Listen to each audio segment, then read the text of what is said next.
Hello everyone. तो आज हम सॉल्व करेंगे गेट सीएसई 2026 सेट 1 का क्वेश्चन एल्गोरिथम का है एंड जो रिलेटेड है रिकरेंस रिलेशन से। तो इस क्वेश्चन को सॉल्व करने के लिए हमारे पास जो मोस्ट इंपॉर्टेंट थिंग है वो है हमारा मास्टर थ्योरम। मास्टर थ्योरम की हेल्प से हम इस तरीके के क्वेश्चन को इजीली सॉल्व कर सकते हैं। और जो ये रिकरेंस रिलेशन है ये बहुत ही इंपॉर्टेंट है बिकॉज आज दिन तक आपने इस तरीके का रिकरेंस रिलेशन देखा नहीं होगा इजीली, बिकॉज इसमें दो रिकरेंस रिलेशन गिवन है और दोनों ही एक दूसरे से रिलेटेड है। तो सबसे पहले हम क्वेश्चन को देख लेते हैं। हमारे पास एक रिकरेंस रिलेशन है T1 जो कि 4T1 n/2 plus T2 n है। मतलब कि कोई एक और रिकरेंस रिलेशन है, ये उस पर डिपेंड कर रहा है। हमारे पास वो रिकरेंस रिलेशन भी गिवन है जिस पे T1 डिपेंड कर रहा है। तो ये भी कुछ रिकरेंस रिलेशन गिवन है। ओके, तो इसको सॉल्व करने के लिए हमें सबसे पहले क्या नीड होगा, हमें पहले सबसे पहले T2 को फाइंड करना होगा। यदि हम सबसे पहले T2 को फाइंड करेंगे तभी जाके हम T1 को सॉल्व कर सकेंगे। तो T2 को कैसे सॉल्व करेंगे हम, तो हमारे पास मास्टर थ्योरम होती है। मास्टर थ्योरम का एक मेथड होता है कि हम T ऑफ n बराबर a T of n/b plus n power k log of n की पावर p, इससे हम इसको कंपेयर करते हैं एंड वैल्यू को पुट करते हैं। जैसे कि यहाँ पे a गिवन है तो a की वैल्यू यहाँ पे क्या गिवन है, इससे सिर्फ कंपेयर करेंगे। जो हमारे पास इक्वेशन है ना T ऑफ n की इक्वेशन है, उसको हम किसी भी T of T1 T2 T3 जितने भी रिकरेंस रिलेशन गिवन होते हैं ना उससे हम कंपेयर करते हैं। तो हम पहले T2 को सॉल्व करते हैं। T2n, इसको सॉल्व करने के लिए क्या होगा, यहाँ पे हमारे पास a की वैल्यू कंपेयर करके देखो कि a की वैल्यू क्या है। a की वैल्यू हमारे पास 5 है, यहाँ पे लिख लेते हैं हम।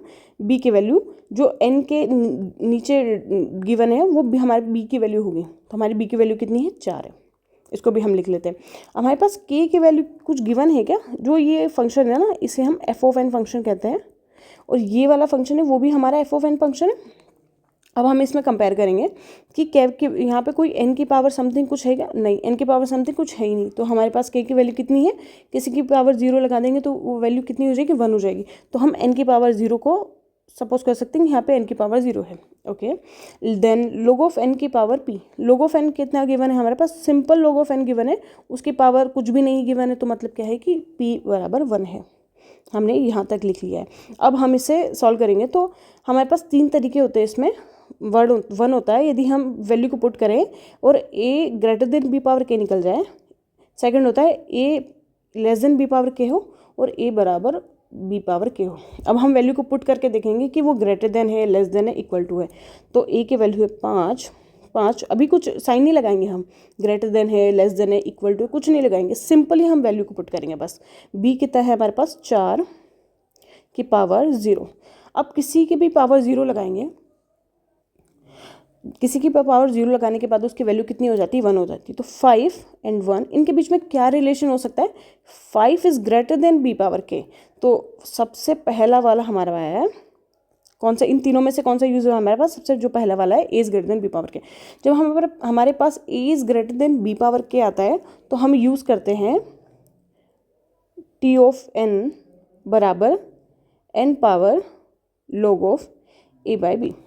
ओके, सिंपली यहाँ पे वैल्यू पुट करो, n की पावर log ऑफ a कितना गिवन है हमारे पास, 5, b कितना गिवन है, 4। तो हमारे पास T2 ऑफ n की कितनी वैल्यू आ गई है, n की power log of 5 base 4। Simply हम क्या करेंगे, T1 में इसको वैल्यू को पुट कर देंगे। तो हमारे पास T1 की एक न्यू इक्वेशन आ गई है। न्यू इक्वेशन इसका मतलब ये नहीं कि ये इक्वेशन वैलिड ही नहीं है। न्यू इक्वेशन का मतलब है हमने T2 के वैल्यू को पुट कर दिया सिंपली वहाँ जाके, क्योंकि हमने T2 की वैल्यू फाइंड कर ली है। जब हमने T2 की वैल्यू फाइंड कर ली तो उसके बेसिस पे हम अगेन T1 सॉल्व करेंगे। देन T1 की क्या वैल्यू होगी, n/2 प्लस T2 कितना है हमारे पास, log ऑफ 5 बेस 4। अब हम अगेन ये सब कुछ करेंगे फॉर T1। तो हम कोई और पेन ले लेते हैं ताकि आपको समझने में आसानी हो जाए। अब हमें अगेन इसको कंपेयर करना है। हमारे पास T1 के बेसिस पे क्या वैल्यू आ रही है वो हम यहाँ पे लिख लेते हैं। तो a की वैल्यू हमारे पास कितनी है, कंपेयर करो, सिंपली कंपेयर करो, कोई बड़ी बात नहीं है, सिंपली आपको कंपेयर करना है। तो a की वैल्यू कितनी है, 4 है। ओके, b की वैल्यू कितनी आ रही है हमारे पास, n के जो डिनोमिनेटर में होता है वो हमारा सिंपली b होता है। तो b की वैल्यू कितनी है, b की वैल्यू है हमारे पास 2 एंड ये बहुत ही इंपॉर्टेंट चीज़ है, इसे आराम आराम से करना।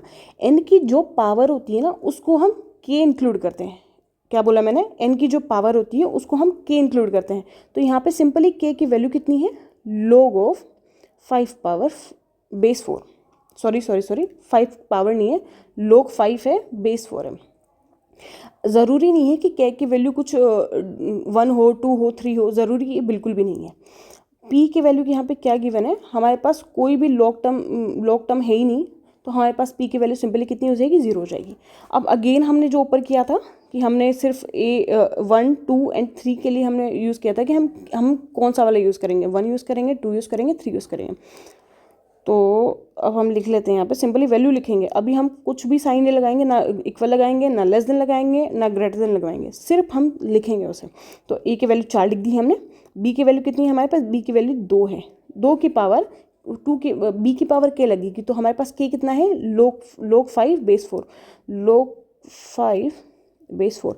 जब आप log 5 बेस 4 को कैलकुलेटर में डाल के देखेंगे तो इसकी वैल्यू आती है 1.6, जो कि है लेस देन 2, इक्वल नहीं है, लेस देन 2 है।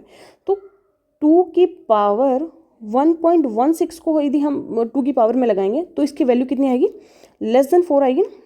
Yes, less than 4, sorry greater than 4 आएगी ना?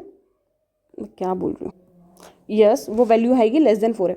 तो इसमें क्या साइन आएगा? 4 इज ग्रेटर देन 2 की पावर 1.16। ओके, तो हमारा यहाँ पे भी क्या यूज़ हुआ है? जो हमारा फर्स्ट वाला तरीका था ना कि a is greater than b power के, तो हमने a is greater than b power के रिस्पेक्ट में क्या करा था? n की power log of a। log of a की वैल्यू कितनी है? पहले हम यहाँ पे लिख लेते हैं, t ऑफ 1 बराबर n की power log of a। log of a की वैल्यू कितनी है? log ऑफ a की वैल्यू है हमारे पास, ये आपको t2 के रिस्पेक्ट में नहीं देखना है, आपको अभी जो देखना है वो t1 के रिस्पेक्ट में देखना है।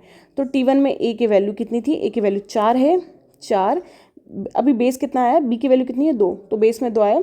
तो हमारे पास log 4 बेस 2 है, तो हमारे पास ये, इसको हम सिंपली क्या लिख सकते हैं? हम इसको सिंपली लिख सकते हैं n की पावर, ये 2 की पावर 2 लिख सकते हैं हम। 4 को क्या लिखेंगे? 2 की पावर 2, तो 2 बाहर आ जाएगा एंड log 2 बेस 2 कितना हो जाएगा? 1 हो जाएगा। तो ये सिंपली क्या हो जाएगा? हमारा n² हो जाएगा। अब हम देखते हैं कि हमारा कौन सा ऑप्शन मैच हो रहा है। तो हमारा ऑप्शन 1 मैच हो रहा है and option B, C and D wrong है। तो हमारा आंसर क्या होगा? Simply option A. आपको यदि मेरा वीडियो पसंद आया हो तो प्लीज़ लाइक करो, शेयर करो और ज़्यादा से ज़्यादा इसको लाइक करो। Thank you so much.